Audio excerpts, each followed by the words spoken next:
नमस्कार, मी ऋणाली शिरधनकर.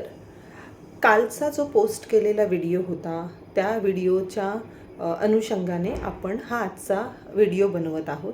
आजच्या व्हिडिओमध्ये करिअर गायडन्स किंवा करिअर अपॉर्च्युनिटीज 10वी आणि 12वीच्या मुलांसाठी कोणत्या कोणत्या आहेत या गोष्टींवरती आज आपण चर्चा करणार आहोत.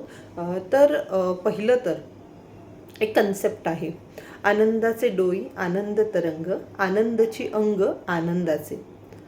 ज्या गोष्टी करण्यात तुम्हाला आनंद मिळेल ती गोष्ट केली पाहिजे, असं माझं प्रामाणिक मत आहे. म्हणजे कुणीतरी सांगतंय म्हणून एखादी गोष्ट करणं किंवा तुम्हाला त्याच्याबद्दल 100% माहिती नाही आहे आणि ती गोष्ट करणं, किंवा आई वडील फोर्स करतायत म्हणून एखादी गोष्ट करणं, तर तसं न करता तुम्ही ज्या पण कोणत्या अपॉर्च्युनिटीज किंवा तुम्ही ज्या पण कोणत्या फील्डमध्ये जायचा विचार करत आहात, तर त्या फील्डबद्दल तुम्हाला स्वतःला माहिती घेणं अत्यंतिक गरजेचं आहे. दुसरं म्हणजे महाराष्ट्रात साधारणतः किंवा इंडियामध्ये 10+2 आणि 12+3 हा कन्सेप्ट चालतो. आणि जी मुलं इंजिनिअरिंग करतात त्यांच्यासाठी कसं असतं, 10+3 आणि 12+4 असा कन्सेप्ट चालतो. तर 10+2 म्हणजे काय आहे, तर 10वी केल्यानंतर 2 वर्षचा कोर्स करू शकता. आणि 12+3 म्हणजे 12वी नंतर, 12वी झाली आहे तुमची, HSC झालेली आहे, तर त्यानंतर तुम्ही 3 वर्षाचा कुठलाही बॅचलर्सचा कोर्स करू शकता. त्याच्यामध्ये BE आलं तर म्हणजे बॅचलर इन इंजिनिअरिंग आलं तर तुमचा तो 4 वर्षांचा कोर्स होतो, कारण की BE 4 वर्षाचं असतं. तर 10वी नंतर 2 वर्षाचे कोणते कोणते कोर्सेस अवेलेबल आहेत त्याच्याबद्दल आधी आपण माहिती घेऊया. समजा तुमचं 10वी झालेलं आहे आणि तुम्हाला नॉर्मल अभ्यासासारखं आर्ट्स, कॉमर्स, सायन्स या भागांमध्ये नाही जायचं आहे, तर तुमच्यासाठी एक मस्त असा ऑप्शन आहे, तो म्हणजे ITI. ITIमध्ये भरपूर प्रकारचे ग्रेड्स आहेत. त्या ग्रेड्सप्रमाणे तुमची जशी आवड असेल त्याच्याप्रमाणे तुम्ही ITI हा पर्याय निवडू शकता. इंडस्ट्रियल वर्कमध्ये कोणाला जायचं असेल तर ITI हा उपयुक्त पर्याय आहे. आणि ज्यांच्या घरात पालक ज्यांचे ITI केलेले आहेत त्या मुलांना याचं नॉलेज पालकांकडून मिळतं. पण ज्यांच्या घरामध्ये ज्यांचे पालक या फील्डमध्ये नाही आहेत किंवा ITI फील्डमध्ये नाही आहेत, त्यांना ITIचं साधारणतः तितकी माहिती नाही आहे.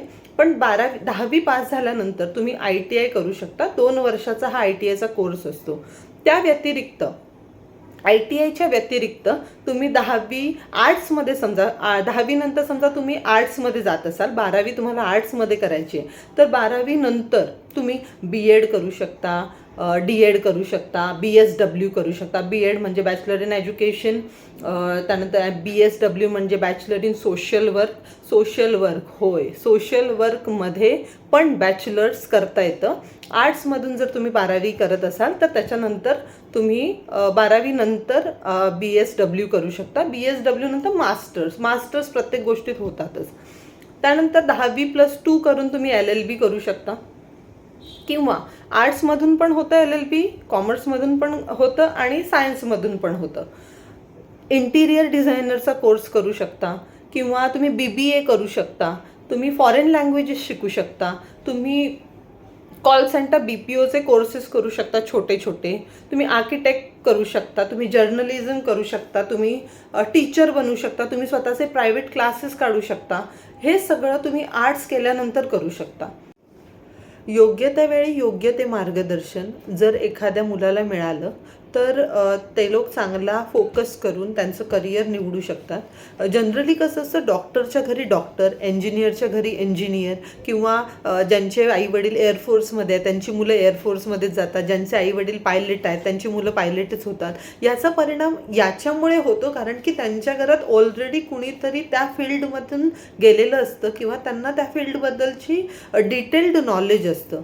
तर डिटेल्ड नॉलेज प्लस बॅकअप घरच्यांचा किंवा कन्सेप्ट क्लिअर असणं आणि त्यानुसार त्या मुलाला ते नॉलेज मिळाल्यामुळे ती मुलं त्या फील्डला जातात. त्याच्यामुळे ज्या ज्या घरांमध्ये ज्यांचे आई वडील शिकलेले नाही आहेत किंवा ज्यांच्या घरामध्ये त्यांना माहितीच नसतं की पुढे काय करायचं, जसं आम्ही जेव्हा आमचं जेव्हा करिअर सुरू झालं तेव्हा माझ्या घरात किंवा आमच्या घरात बॅकग्राऊंडला कुणी शिकलेलं नव्हतं. त्याच्यामुळे आर्ट्स, कॉमर्स, सायन्स जे शाळेमध्ये सांगितलं गेलं त्याच करिअरमध्ये फोकस करून आम्ही कॉमर्स घेतलं. पर्सेंटेज कमी असल्यामुळे चला कॉमर्स करू, कॉमर्स नंतर 15वी करू, 15वी नंतर छोटा मोठा 10-20 हजाराचा जॉब मिळतो.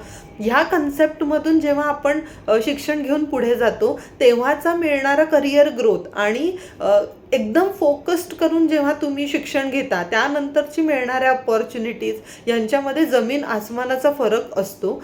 त्याच्यामुळे तुम्ही जी फील्ड निवडताय किंवा तुम्ही ज्या फील्डमध्ये जाण्याचा फोकस केलेला आहे तो फोकस तुम्ही खूप अर्ली स्टेजला केला पाहिजे. म्हणजे ठीक आहे, काही जणांना नाही करतायत तर त्यांनी 10वीला ठरवलं की हां मी कॉमर्सला जातो, किंवा नंतर तुम्हाला चांगले मित्र मिळाले, तुमचा बॅकग्राऊंड खूप चांगला झाला, त्याच्यामुळे तुम्हाला वेगवेगळ्या गोष्टी समजत गेल्या आणि त्यानंतर तुम्ही करिअर ऑप्शन निवडला. हे पण हा पण ऑप्शन खूप चांगला असू शकतो, पण त्याच्यासाठी देवकृपेने मित्र चांगले भेटावे लागतात. तर सगळ्यांनाच हा जो मित्रपरिवार आहे तो चांगलाच भेटतो असं नाही आहे. कधीतरी नाही तितके चांगले मित्र मिळत, त्याच्यामुळे तुमचा करिअरवरती त्याचा परिणाम होऊ शकतो. त्याच्यामुळे कन्सेप्ट क्लिअर असणं किंवा फोकस क्लिअर असणं तितकंच गरजेचं आहे जितकं तुमच्या करिअरच्या विचारसरणी असणं गरजेचं आहे. आर्ट्सच्या विषयानंतर आपण वळूया कॉमर्स. समजा तुम्ही ठरवलं की तुम्हाला 10वी नंतर कॉमर्स घ्यायचं आहे, 11वी 12वी तुम्हाला कॉमर्स घ्यायचं आहे, तर कॉमर्समध्ये SP सेक्रेटरियल प्रॅक्टिस आणि मॅथ्स असे 2 विषय निवडायचे असतात. समजा तुम्ही 12वीला मॅथ्स निवडलं असेल तर तुम्ही BCom मॅथ्समधून पण तुम्ही IT करू शकता, BSc, आणि त्या व्यतिरिक्त तुम्ही नॉर्मल BComमध्ये CA करू शकता, CWA करू शकता, सीमा करू शकता, CS करू शकता. त्यानंतर तुम्ही बॅचलर इन लायब्ररी सायन्स करू शकता, MLib करू शकता. आणि हे सगळं केल्यानंतर तुम्ही PhD कुठच्याही पार्टमध्ये, समजा तुम्ही बॅचलर्सचं शिक्षण घेतलेलं आहे तर तुम्ही त्याच्यात मास्टर्स केल्यानंतर तुम्ही PhDचा अभ्यासही करू शकता. इम्पोर्ट एक्सपोर्टचा डिप्लोमा करू शकता, तुम्ही इंटिरियर डिझायनिंग करू शकता, तुम्ही गारमेंटमध्ये तुमचं करिअर करू शकता. हे काहीच नाही करायचं असेल तर म्हणजे सर्व्हिस इंडस्ट्रीमध्ये तुम्ही खूप चांगलं काम करू शकता. म्हणजे समजा तुमची 10वी झालेलं आहे आणि तुम्हाला समजा हेअर्समध्ये जायचं आहे तर तुम्ही हेअर ड्रेसिंग, हेअर स्टायलिस्टचा कोर्स करू शकता. समजा तुम्हाला ब्युटीमध्ये जायचं आहे तर तुम्ही ब्युटिशियनचा कोर्स करू शकता. समजा तुम्हाला मेकअप आर्टिस्ट व्हायचं असेल तोही एक आता उत्तम पर्याय तुम्ही तुमचा करिअर म्हणून निवडू शकता. कसं आहे, एक जेव्हा सेलिब्रिटी असतो, एक सेलिब्रिटीसाठी त्याच्याबरोबर जी त्याची कामं करणारी माणसं असतात ती जवळजवळ 5 ते 6 असतात. म्हणजे एक सेलिब्रिटी जवळजवळ 10 ते 12 जॉब अपॉर्च्युनिटीज क्रिएट करतो. एक सेलिब्रिटी त्याच्यामध्ये हेअर स्टायलिस्ट येतो, मेकअप आर्टिस्ट येतो, त्याचा डिझायनर येतो, त्याचा पर्सनल असिस्टंट येतो, त्याचं ब्रँडिंगचा एक माणूस येतो, त्याचा मॅनेजर येतो जो त्याचे सगळे कॉन्टॅक्ट्स हँडल करतो. म्हणजे ह्या अशा वेगवेगळ्या सर्व्हिस इंडस्ट्रीमध्ये पण करण्यासारख्या बऱ्याच तमाम गोष्टी आहेत त्या तुम्ही करू शकता. माझं पर्सनल मत विचाराल ना तर समजा तुम्हाला 10वीला तुमचा अभ्यासक्रम चांगला होता, तुम्हाला चांगले 80+ % पडलेले असतील आणि समजा तुम्हाला अजून माहिती नाही आहे की तुम्हाला कुठल्या फील्डमध्ये करिअर करायचं आहे, तर खूप डोळे झाकून तुम्ही सायन्सला ॲडमिशन घेतली पाहिजे. समजा तुम्ही कॉन्फिडंट असाल तर.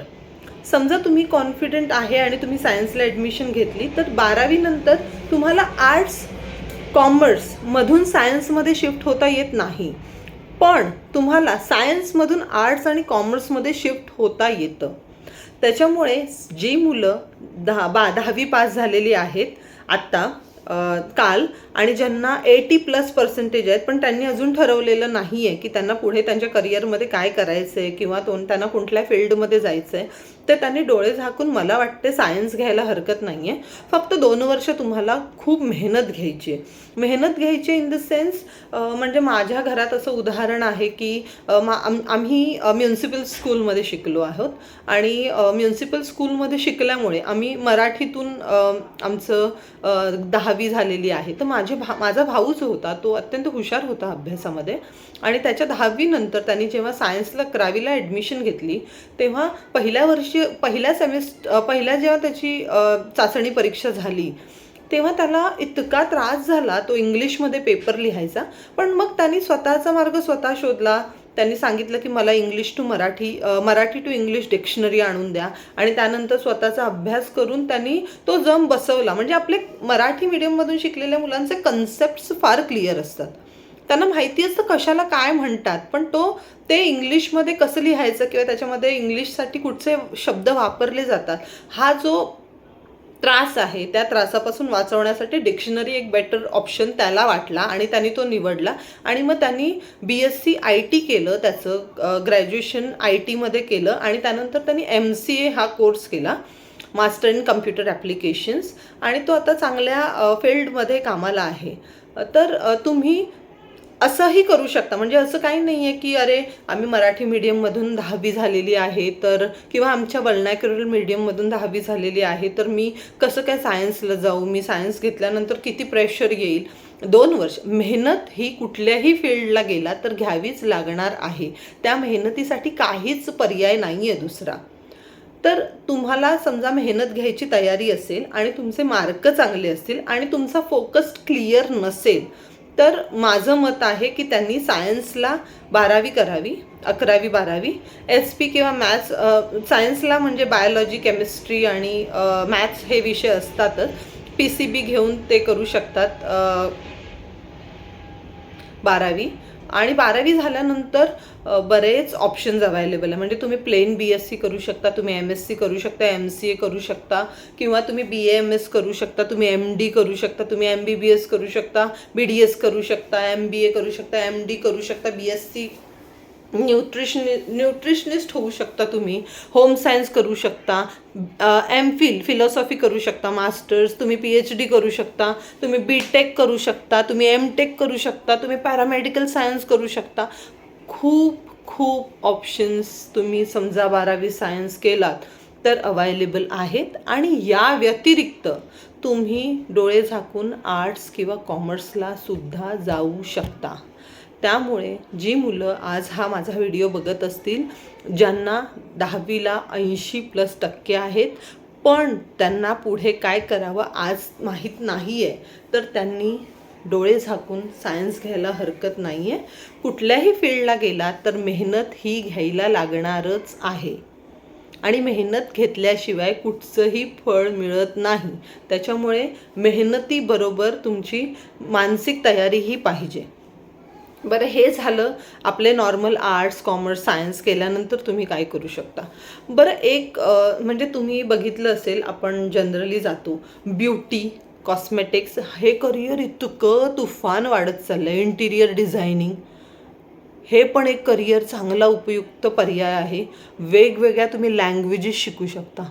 लँग्वेजेस मल्टीनॅशनल कंपनीमध्ये तुम्हाला समजा 2 ते 3 बाहेरच्या लँग्वेजेस येत असतील, आपल्या ज्या नॉर्मल इंग्लिश, मराठी, हिंदी, गुजराती ज्या आपल्या लोकल लँग्वेजेस आहेत त्याच्या व्यतिरिक्त समजा तुम्ही कुठली इंटरनॅशनल लँग्वेज शिकला असाल त्याच्यामध्ये पण वेगवेगळ्या स्टेजेस आहेत. तुम्ही किती स्टेज क्लिअर करता त्याच्यानुसार तुम्हाला जॉब अपॉर्च्युनिटी लँग्वेजेसमध्ये पण मिळू शकते. काहीच नाही तर तुम्ही 12वी प्लेन आर्ट्स करा, कॉमर्स करा किंवा सायन्स करा आणि ते केल्यानंतर तुम्ही बँकिंगचे एक्झाम्स देऊ शकता, तुम्ही MPSC देऊ शकता, तुम्ही UPSC देऊ शकता. त्या व्यतिरिक्त खूप अशा कॉम्पिटिटिव्ह एक्झाम्स असतात ज्या तुम्ही देऊ शकता आणि त्या दिल्यानंतर तुम्ही त्याच्यामध्ये समजा चांगले मार्क्स स्कोअर केले तर तुम्ही चांगल्या फील्डला जाऊ शकता. करिअर ऑप्शन्समध्ये भरपूर ऑप्शन्स आहेत, खूप ऑप्शन्स. तर तुम्हाला समजा कुठल्याही या आता मी जे जे सांगितलं त्या फील्डमध्ये तुम्हाला कुठच्याही बाबतीत तुम्हाला असं वाटत असेल की मला ह्या गोष्टीबद्दल डिटेल्ड नॉलेज पाहिजे किंवा मला ह्या गोष्टीबद्दल आणखीन जाणून घ्यायचं आहे, तर तुम्ही कधीही मला मेसेज करू शकता. माझा नंबर तुमच्याकडे असेलच, आणि नसेल तर तुम्ही मला व्हॉट्सॲपला किंवा इन्स्टाला हाय करू शकता. तर आपण नक्की 1 to 1 बोलू शकतो ह्या बाबतीत. तुम्हाला जर मी आता जे कोर्सेस सांगितले त्या बाबतीत जर तुम्हाला कुठचीही क्वेरी असेल तर तुम्ही नक्की मला मेसेज किंवा कॉल करू शकता.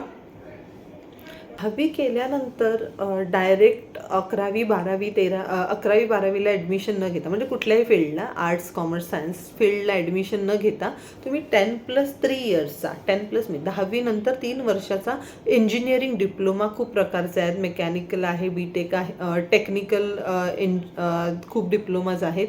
तर त्या डिप्लोमासच्या कोर्सला पण तुम्ही ॲडमिशन घेऊ शकता. समजा तुम्ही इंजिनिअरिंग डिप्लोमा केला असेल 10वी नंतर 3 वर्षाचा, तर तुम्हाला BEला डायरेक्ट ॲडमिशन मिळते. तर तो एक कन्सेप्टसुद्धा चांगला आहे की तुम्ही 10वी नंतर 3 वर्षाचा डिप्लोमा करा आणि डिप्लोमानंतर तुम्ही BEला ॲडमिशन घेऊ शकता, किंवा डिप्लोमा झाल्यानंतर अशा बऱ्याच गव्हर्मेंट जॉब ओपनिंग्ज असतात जिथे तुम्ही तुमचा CV देऊन तुम्ही डायरेक्ट तुमचं करिअर डिप्लोमा नंतरही सुरू करू शकता. म्हणजे तुम्हाला मास्टर्स वगैरे करायची गरज नाही, पण ॲडिशन टू दॅट बरीच जणं डिप्लोमा झाल्यानंतर BE करतात, किंवा जर नॉन इंजिनिअरिंग डिप्लोमा केला असेल त्यांनी एखाद्या गोष्टीचा, जसं इंटिरियर वगैरे आहे, ते डिप्लोमा त्यांनी केले असतील तर ते डायरेक्टली जॉब त्यांना मिळू शकतो. म्हणजे त्यांच्या करिअरला एक वेगळी दिशा मिळू शकते. तर खूप जणांचा असा समज असतो नाही का की सायन्स केल्यानंतर डॉक्टरच करता येतं किंवा इंजिनियरच करता येतं. तर डॉक्टर म्हणजे PhD वाला पण डॉक्टर असतो, डॉक्टरेट असतात, आणि नॉर्मल ज्यांनी डॉक्टरीचं शिक्षण घेतलेलं आहे ते पण डॉक्टर असतात. पण डॉक्टरमध्ये पण इतके कन्सेप्ट्स आहेत, म्हणजे फ्रॉम फिजिओथेरपी न्यूट्रिशनिस्ट आहे. त्यानंतर एकदम बेटर ऑप्शन असा आहे मेडिकल लॅबोरेटरी टेक्निशियन, हा जो ऑप्शन आहे तो करू शकता. त्यानंतर त्या व्यतिरिक्त न्यूरोलॉजिस्ट स्पेशलायझेशन समजा एखाद्या फील्डमध्ये झालं तर त्या फील्डमध्ये MD होऊ शकतात. त्याच्या व्यतिरिक्त पण करण्यासारख्या बऱ्याच करिअरच्या गोष्टी आहेत. पण 10वी 12वी सायन्स कॉमर्स की आर्ट्स घ्यायचं हे ठरवल्यानंतर तुमचे पुढचे मार्ग कशा प्रकारे ओपन होतात ते त्या तुमच्या 12वीच्या मार्क्सवरती कळतं, किंवा तुम्ही काय आज निवडताय. ITIच्या ग्रेड्समध्ये गेला, तुम्हाला समजा इंडस्ट्रीज आजकाल इतक्या वाढत चाललेल्या आहेत, तर मॅन्युफॅक्चरिंग युनिटमध्ये समजा तुम्हाला जॉब करायचा असेल तर तुम्ही ITI करू शकता. IIT is different and ITI is totally different. ITIमध्ये बरेच ग्रेड्स आहेत, टर्नियर, फिटर, जे ट्रेनमध्ये जे मेकॅनिकल्स वगैरे असतात किंवा ज्यांची जी छोटी मोठी कामं असतात मशीन्स बनवण्यामध्ये, त्याच्यामध्ये जे हेल्प करतात ते ITIचे स्टुडंट्स असतात. त्या व्यतिरिक्त तुम्ही कॉम्पिटिटिव्ह एक्झाम्स तर देऊ शकता, त्याच्याबद्दल मी ऑलरेडी तुम्हाला सांगितलेलं आहे. तर ह्या सगळ्या तमाम गोष्टी आहेत ॲज अ करिअर म्हणून चूज करण्यासारख्या. तर तुम्ही नक्की याच्यावरती विचार करा, आणि या सगळ्या गोष्टींमध्ये तुम्हाला समजा एखाद्या गोष्टीबद्दल डीप नॉलेज पाहिजे असेल किंवा तुम्हाला माहिती पाहिजे असेल तर तुम्ही गुगल नक्कीच करू शकता.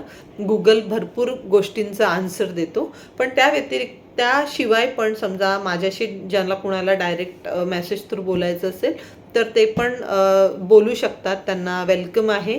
जेवढं माझं नॉलेज आहे त्याच्याप्रमाणे मी शेअर करायचा प्रयत्न करेन. तर तुम्हाला हा व्हिडिओ कसा वाटला, कन्सेप्ट कसा वाटला तो नक्की कळवा, आणि काहीही क्वेरी असतील, काही गायडन्स असेल तुम्हाला द्यायचा असेल मला तर तोही तुम्ही नक्की कळवा. धन्यवाद.